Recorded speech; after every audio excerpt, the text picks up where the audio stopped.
بسم اللہ الرحمن الرحیم۔ کیا آپ نے ایسی سرزمین دیکھی ہے جہاں پہ روحانی تسکین حاصل کرنے کے لیے، اطمینان قلب کے لیے، خدا کی ریاضت و عبادت کے لیے پرامن جگہ ملے آپ کو؟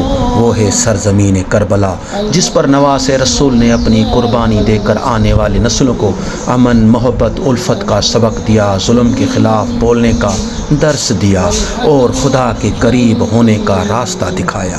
وہ سرزمین ہے کربلا جہاں پہ کفر و الحاد کی خواب غفلت میں ڈوبی ہوئی انسانیت کو جگانے کے لیے، تاریکی میں بھٹکتے ہوئے گمراہ دلوں کو نور ہدایت دینے کے لیے نواز رسول نے لا زوال قربانی پیش کر کے اسلام کو تا ابد زندہ کر دیا، انسانیت کو سرخرو کر دیا اور مظلوم کی حمایت کا علم بلند کر دیا۔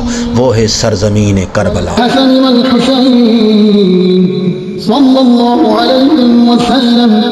السلام علیکم ورحمۃ اللہ وبرکاتہ۔